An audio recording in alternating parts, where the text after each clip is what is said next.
Porchlight History for Sleep. Episode 2. Night Watch. The Lighthouse Keepers of the Carolina Coast. Good evening, and welcome back to Porchlight History. As always, there is nothing you need to do now. Nothing to remember, and nothing to decide. No sudden sounds, no surprises. Just a long, quiet story told slowly while you let the day loosen its grip. Tonight's story is made for this hour because it is about people whose whole working life happened at night while everyone else slept. The lighthouse keepers of the Carolina coast in the 1890s, when every light on the shore was aflame and every flame needed a person to tend it. Their job, reduced to one sentence, was this: keep the light burning from sunset to sunrise every night, in all weather, without fail. That was the whole of it, and the whole of it was everything. So settle in. Let your shoulders go soft. Somewhere out on the dark edge of the continent, a lamp is being lit. Let's go watch. Part 1. The Edge of the Land. The coast of the Carolinas, if you could see it from high above on a clear evening, is one long, low, ragged seam between two darknesses, the dark of the pine land and the dark of the sea. It is a dangerous coast, and always has been. Not dramatic, like the cliff coasts of New England. Dangerous in a quiet, patient way. Shoals that reach miles out under shallow water. Sandbars that move after every storm. So that last year's chart is this year's trap.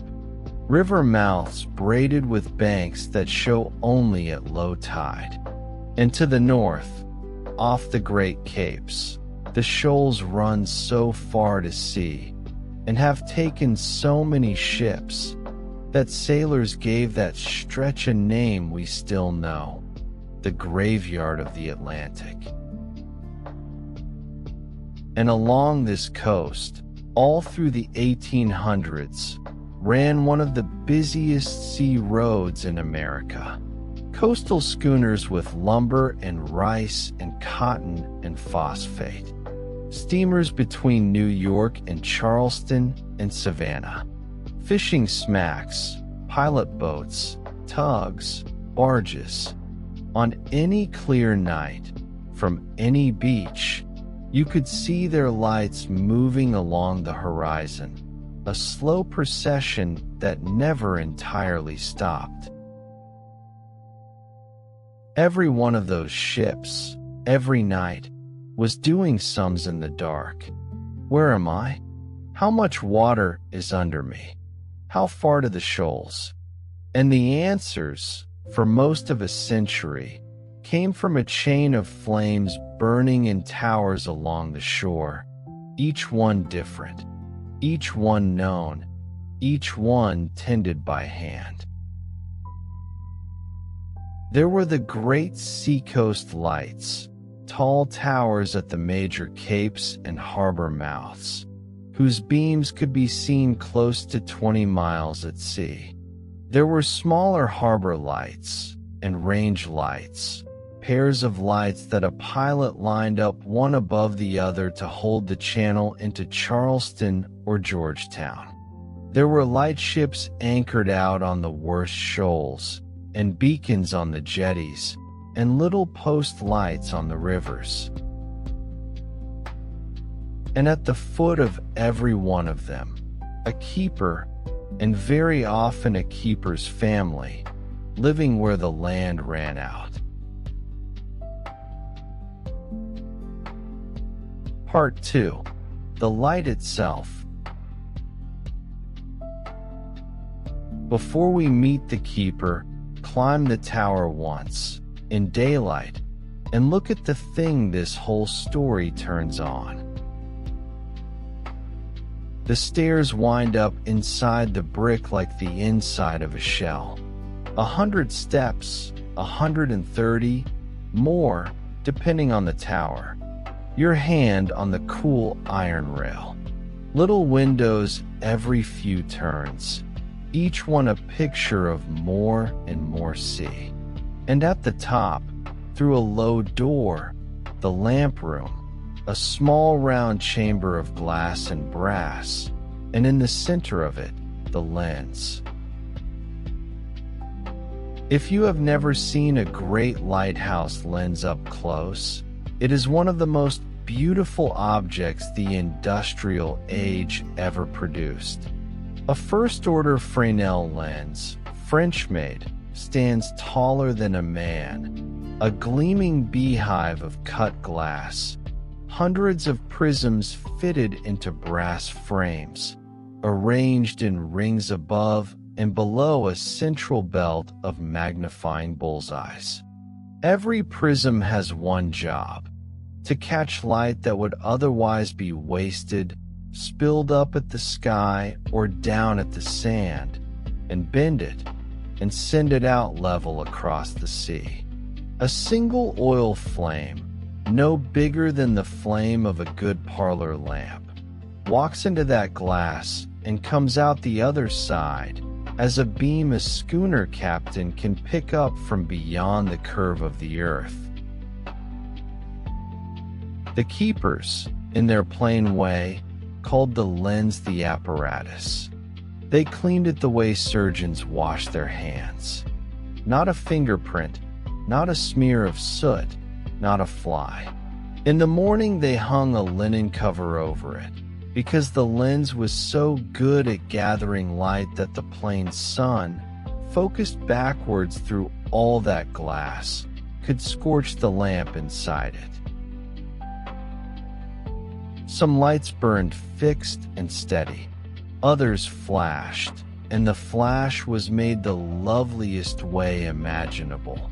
The whole enormous lens turned, floating on brass rollers, driven by clockwork, a great weight on a cable descending slowly down the middle of the tower all night long, like the works of a grandfather clock the size of a building.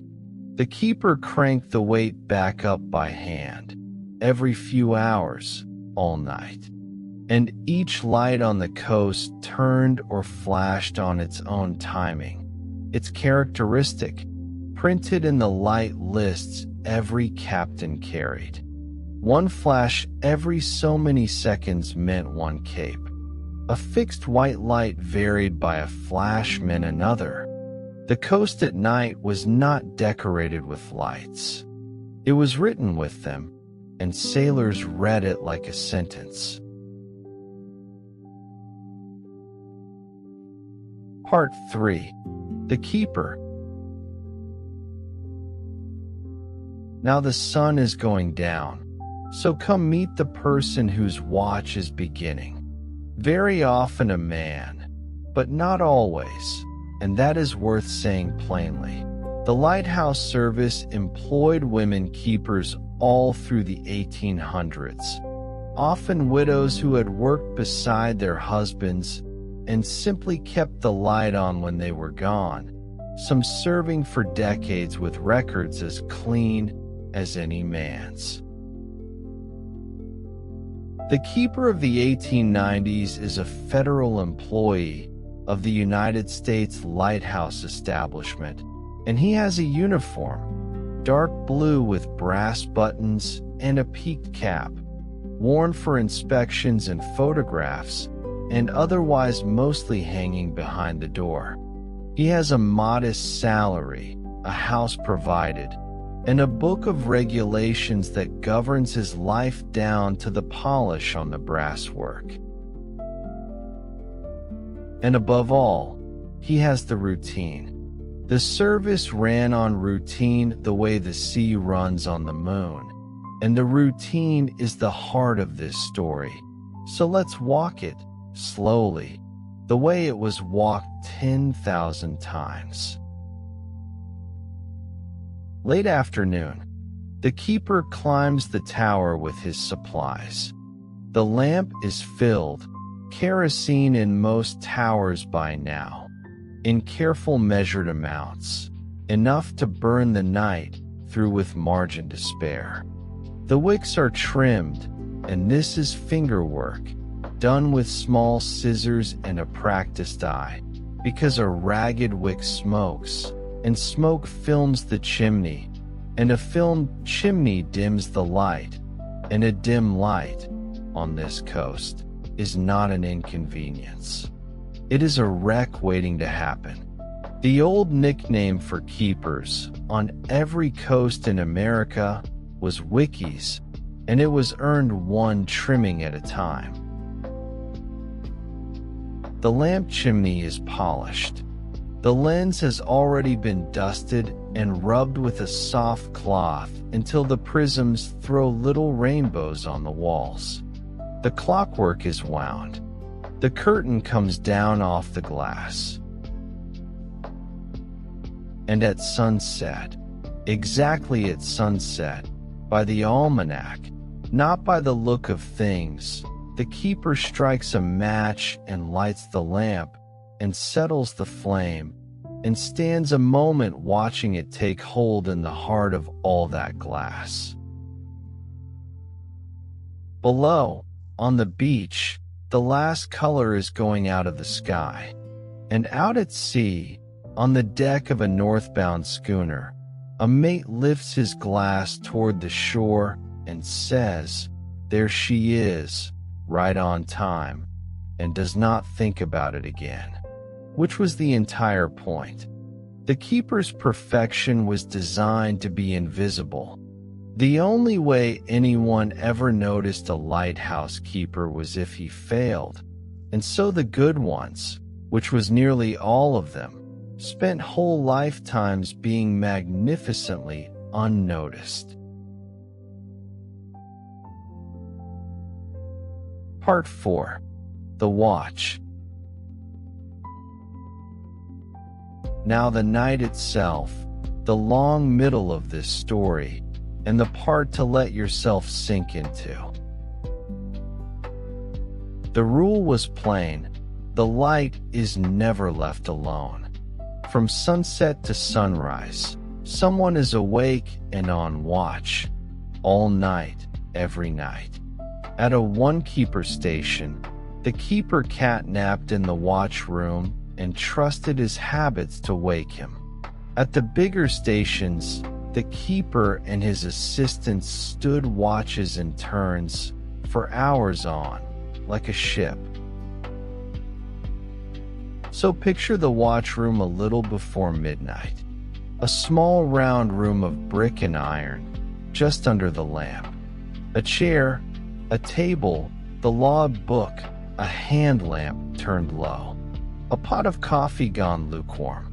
The clockwork ticking its slow, heavy tick, the weight cable easing down its shaft, link by link. Above, through the open hatch, the huge silent wheel of the lens going around, and the beams swinging out over the water, out and out and out, touching nothing, needed by everyone. The keeper's work through the night is small and regular. Every couple of hours, up the last stairs to check the flame, adjust the wick a hair, top up the oil, wind the weight back to the top, wipe the inside glass if the night is damp, then step out onto the gallery, the iron balcony around the lamp room, into the wind, and take one slow turn around the whole horizon. And what a horizon it is, at 2 in the morning, 150 feet over the sea. The sky enormous and crowded with stars, the Milky Way laid across it like spilled sugar. The sea below breathing against the beach, long slow exhales of surf, the breakers sometimes glowing faint green with the strange cold light the water makes on certain nights. The lights of ships strung along the dark, each one a crew asleep except for its own small watch, all of them counting on the beam that swings over your head. And far down the coast, if the air is clear, the next lighthouse in the chain, a tiny pulse on the edge of sight. Another keeper, another watchroom, another pot of coffee, keeping the same hours. It was, by every account the keepers left behind, lonely work, and most of them loved it. Their letters and their service papers say the same things over and over. The quiet, the stars, the satisfaction of a flame kept perfect, and the feeling, hard to say out loud without embarrassment, of being a small necessary part of something that never stops. A link in a chain of light running down the whole edge of America. Every link burning, every night, on time. At sunrise, again by the almanac, the lamp is put out. The linen goes over the lens. The morning cleaning is done while the coffee boils, and the log is written up in the plain, patient language of the service. Light extinguished 5:42. Weather clear, wind southwest, light. Cleaned and polished apparatus. Nothing unusual to report. Nothing unusual to report. Line after line, page after page, year after year. It may be the most beautiful, boring sentence in American record keeping, because every single instance of it means the light burned, the ships passed, everyone lived, and nobody noticed. Part 5. The Family at the Light. A lighthouse was a workplace, but a light station was a home, and the difference is the whole warmth of this story. Around the tower stood the little federal village. The keeper's dwelling, white clapboard, tin roof, porches against the heat. The oil house, small and brick and set apart from everything else, because kerosene by the hundreds of gallons deserves respect. The cisterns, catching rainwater off the roofs, because many stations stood on sand or marsh with no well worth drinking. A boathouse at the landing. A garden fenced against the wind and the deer, coaxed along in sandy soil. Chickens, and very often a cow, ferried out standing in a launch to whatever improbable island she was to live on, and by all reports unbothered by the arrangement.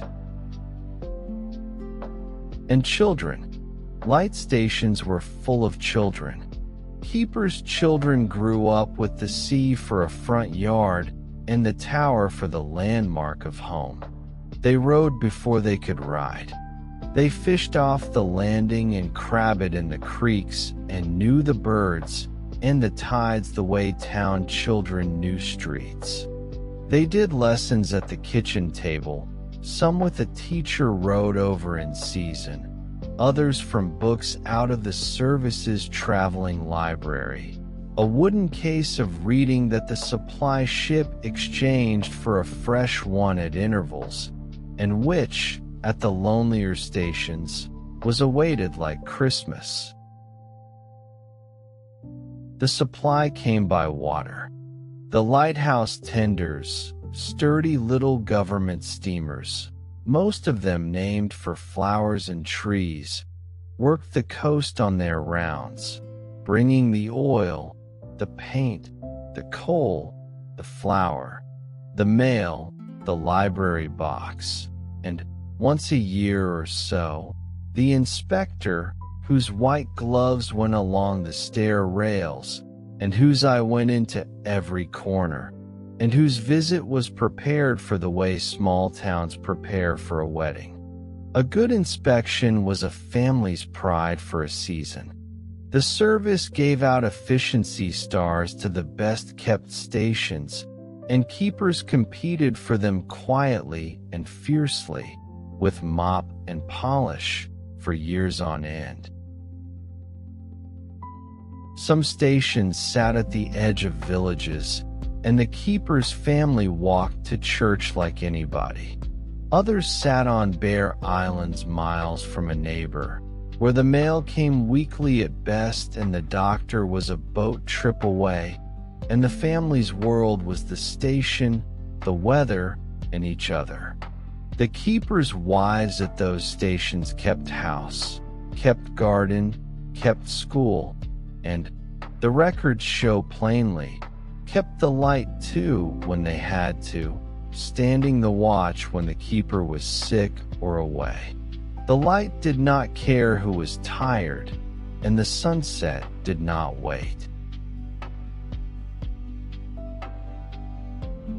Part 6. Weather. We should spend a little time on the hard nights, because the keepers earned their quiet reputation on them. We can do it calmly, the way they wrote it up afterward.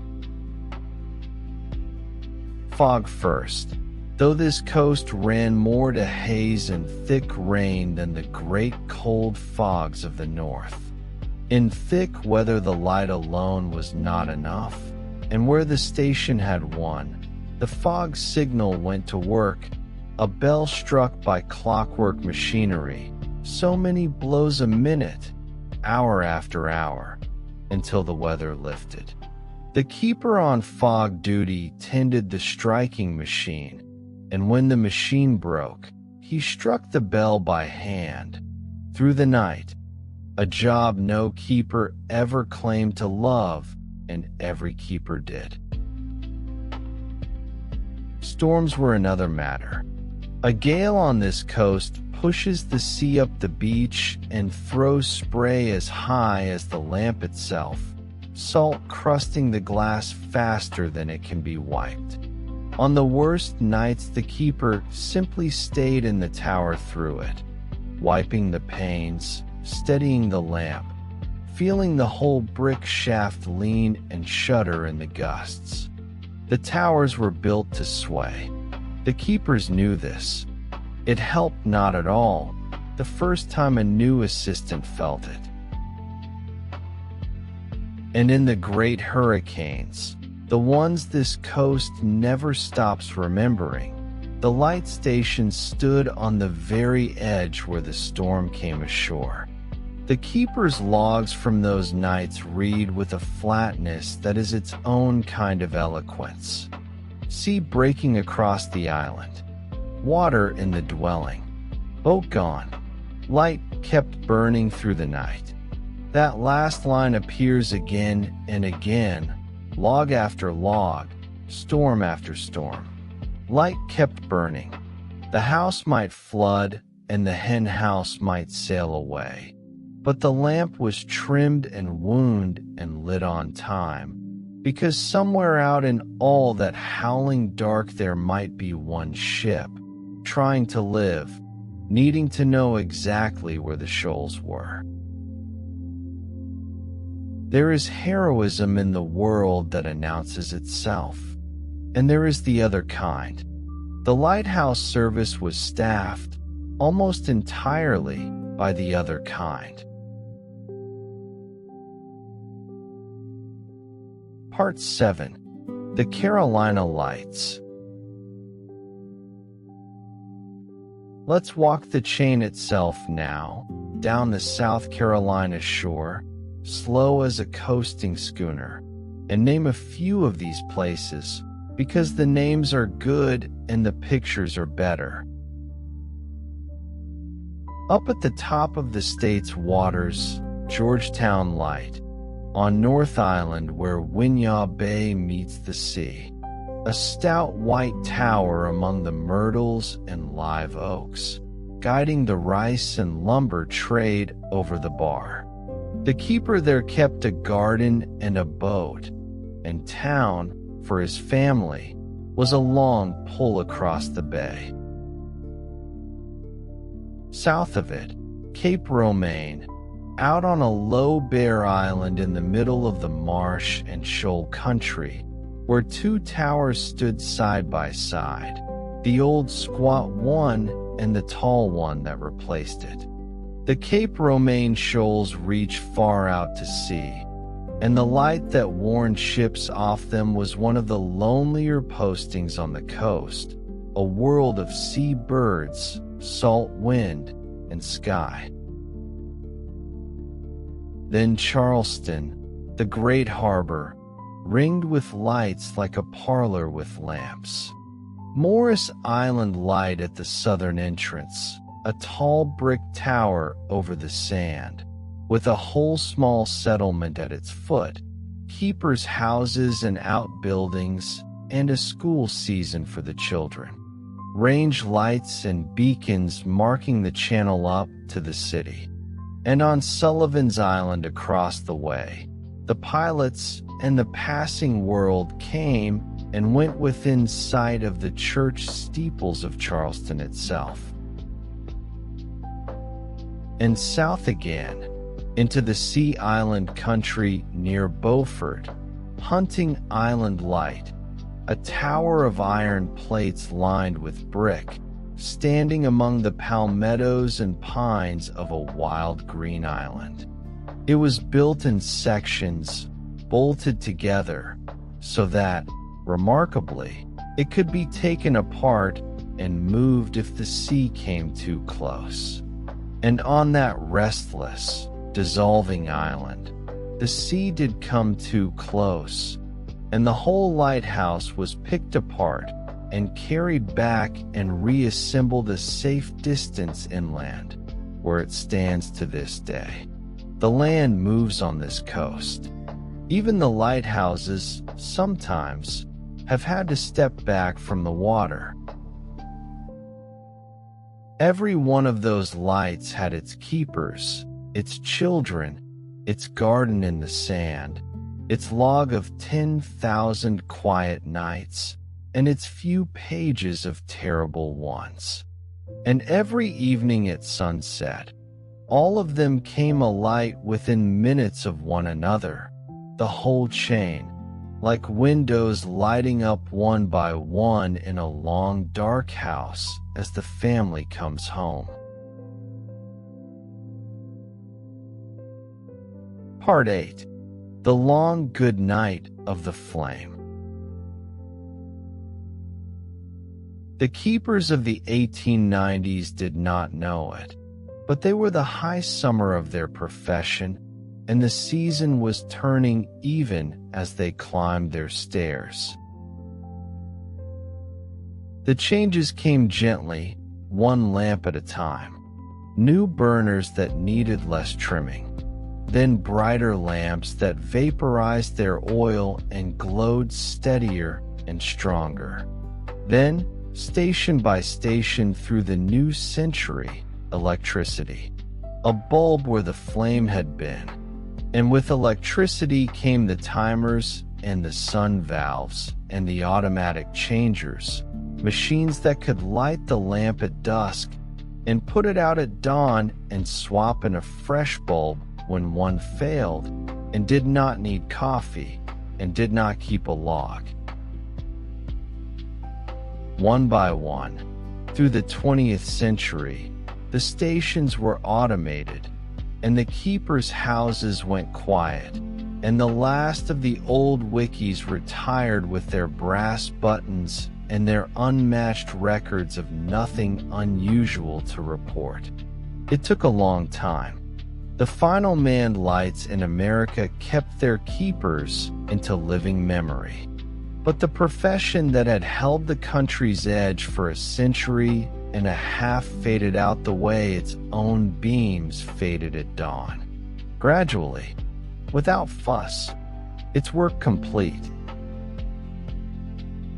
The towers, most of them, still stand. Some still burn, automated now, flashing their same old characteristics to ships that fix their positions by satellite and glance at the old light out of respect and habit. Others stand dark and retired, kept up by people who love them. On summer evenings, visitors climb the spiral stairs the keepers climbed and stand on the galleries in the wind and look down the long pale line of the coast and feel, most of them, something they find hard to name. Here is one way to name it. For 150 years, on the darkest edge of the land, in every weather, somebody stayed awake all night, every night, on purpose, so that everybody else, ashore and at sea, could sleep. That was the whole profession, boiled down to a promise. You rest. I'll watch. There are worse thoughts to fall asleep on. There may not be many better ones. Closing. That was the story of the lighthouse keepers of the Carolina coast, told as truly as it can be told this far downstream. Somewhere out on the water tonight, the old towers are still flashing their patient signals, counting out their seconds to nobody in particular, faithful as ever. Thank you for spending this night with Porchlight History. The music will carry on from here, so there is nothing to reach for and nothing to do. The watch is kept. The light is burning. Sleep well. Good night.